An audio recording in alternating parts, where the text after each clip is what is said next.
Bharatiya Janata party पर आरोप हमेशा लगता रहा है कि यह पूंजीपतियों के लिए कार्य करती रही है। देश की जनता को हिंदू और मुसलमान में फंसाकर यह अपना उल्लू सीधा करती रही है। भोली भाली जनता यह समझती रहती है कि भारतीय जनता पार्टी हिंदुओं के हित में कार्य कर रही है, लेकिन ऐसा नहीं है। भाजपा अपनी कुर्सी बचाने के लिए, सत्ता की बागडोर को अपने हाथों में रखने के लिए और अपने लोगों को फायदा पहुंचाने के लिए, अपने लोगों को विवादों से बचाने के लिए भारतीय जनता पार्टी प्रमुखता से कार्य करती है। इसके लिए उसे किसी भी कानून में परिवर्तन करना पड़े, किसी भी राजनीतिक दल में तोड़फोड़ करनी पड़े, भारतीय जनता पार्टी हर समय तैयार रहती है। नमस्कार दोस्तों, मैं हूं कुलदीप पंडित और आप देख रहे हैं हिंद वायर।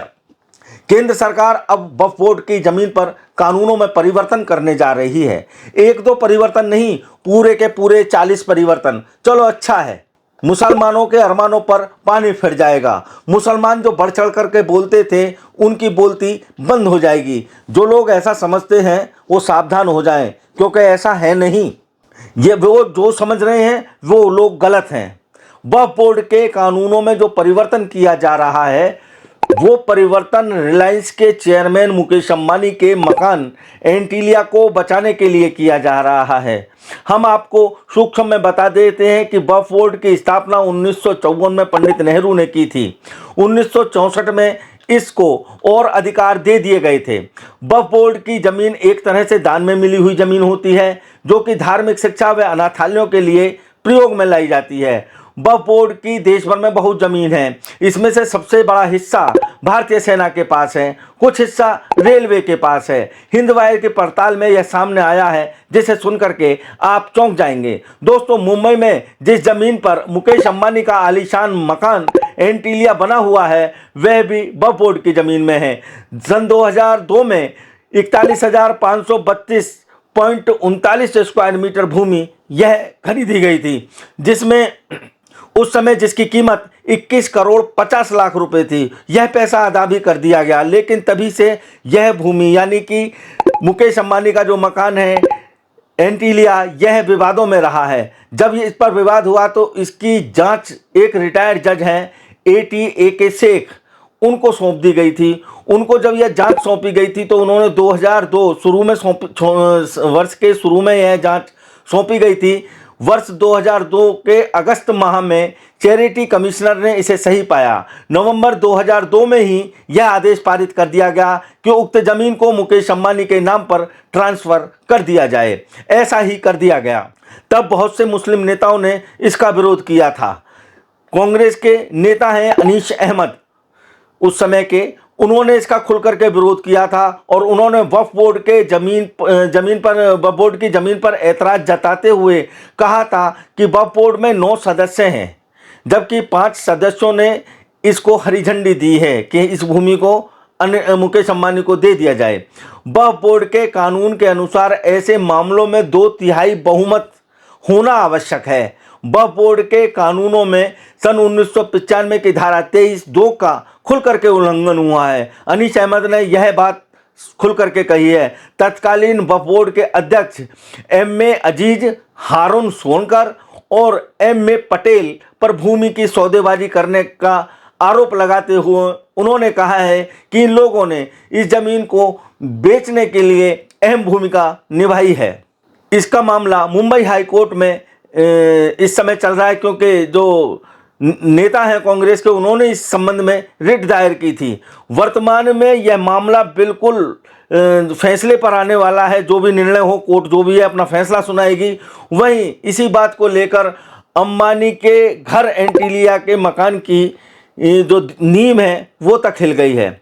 जब यह मामला पूर्व में विवादों में आया था, आज से लगभग 9-10 वर्ष पूर्व, तब इसे तब के अखबारों ने बहुत सुर्खियों में छापा था। तब यह मामला कोर्ट में ही चलता रहा, 1 साल 2 साल कई साल ये चला। लेकिन इस समय, क्योंकि समय नज़दीक है, कोर्ट का कुछ भी फैसला आ सकता है, इसको लेकर के एंटीलिया की नींव हिली हुई है। जब एंटीलिया की नींव हिली है तो पूरी भारतीय जनता पार्टी हिल गई है। वैसे तो मुकेश अंबानी 500 करोड़ रुपए की शादी में खर्च कर देते हैं, कोई दिक्कत नहीं है, यह मकान उनके लिए कोई मायने नहीं रखता। लेकिन अगर मुंबई हाईकोर्ट का फैसला उनके विरोध में आता है तो अंबानी परिवार की साख को देश और विदेश में बहुत बट्टा लगेगा। उनकी जो इज्जत है पूरी धूमिल हो जाएगी। मुकेश अंबानी के घर एंटीलिया को बचाने के लिए पूरी भारतीय जनता पार्टी खड़ी हो गई है। इस बात को ध्यान में रखते हुए ही वक्फ बोर्ड के कानूनों में परिवर्तन किया जा रहा है। देश की जनता समझ रही है कि मुसलमानों पर चाबुक चलाया जा रहा है, लेकिन ऐसा नहीं है। जिस भूमि पर एंटीलिया बना हुआ है वह जमीन 1986 में करीम भाई इब्राहिम ने धार्मिक शिक्षा और अनाथालय के निर्माण के लिए वक्फ बोर्ड को सौंपी थी। यानी वो इसके मेन मालिक थे उस समय। उन्होंने यह जमीन वक्फ बोर्ड को सौंपी थी जो बेची नहीं जा सकती। असल में भारतीय जनता पार्टी को डर है कि कहीं मुकेश अंबानी का महलनुमा मकान गिरा न दिया जाए। एक अकेला सवाल वक्फ बोर्ड का नहीं है। अगर ऐसे कानून बनाने हैं तो फिर मंदिर हो, गुरुद्वारा हो, चर्च हो या अन्य कोई भी धार्मिक जो जगह होते हैं, शिवालय होते हैं, उनको एक ही कानून के तहत इसमें रखा जाए, जिससे कि किसी की भी धार्मिक प्रतिष्ठा को ठेस ना पहुंचे। आज जिस बैसाखी पर सरकार खड़ी है, चंद्रबाबू नायडू और नीतीश कुमार मुसलमानों पर मेहरबान हैं। नायडू तो मदरसों में और मस्जिदों में हर महीना पैसा भी दे रहे हैं। वक्फ बोर्ड के कानूनों में परिवर्तन सिर्फ मुकेश अंबानी के मकान को बचाने के लिए किया जा रहा है। मुस्लिम समुदाय में भी बहुत राजनीतिक लोग हैं, बहुत लूटने खसोटने वाले लोग हैं। अयोध्या में भी एक ऐसा ही मामला सामने आया था जिसमें वक्फ बोर्ड की भूमि का मामला था, जिसमें एक व्यक्ति फरार था। वह चुपचाप मेयर के घर आता है और जमीन का सौदा करके चला जाता है और वह जमीन बाद में मंदिर ट्रस्ट को दे दी जाती है। देश में जहां भी जमीन है वहीं पर विवाद है। अब गौर करें, आसाम, झारखंड, उत्तर प्रदेश, उत्तराखंड, मध्य प्रदेश और अब महाराष्ट्र, कहीं नागरिकता कानून है, कहीं पर वक्फ बोर्ड का कानून है, कानूनों में परिवर्तन है, कहीं लव जिहाद का मामला सामने रहा और कहीं धर्मांतरण का कानून सामने आया। क्या देश में यही एक समस्या रह गई है? क्या ऐसा करने से देश की सभी समस्याओं का निवारण हो जाएगा? क्या देश में कोई समस्या है ही नहीं, सिर्फ मुसलमान ही एक समस्या है? देश की समस्या है तो है क्या? यह देश की समस्या नहीं है। अगर आप समझ रहे हैं कि यह समस्या है, नहीं है साहब, ये देश की असल समस्या है। असल समस्या है भारतीय जनता पार्टी का 240 पर आ जाना। भारतीय जनता पार्टी के हाथों से कई राज्यों की सत्ता निकल जाना। समस्या यह है कि दूसरों की बैसाखी पर बीजेपी का खड़ा होना और समस्या कई राज्यों में हार का मुंह देखना।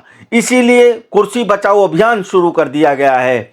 बजट आया था सरकार बचाओ अभियान के तहत और अब कुर्सी बचाओ अभियान चल रहा है। भारतीय जनता पार्टी पूरा बहुमत बनाना चाहती है, इसलिए हिंदुओं को डराया जा रहा है।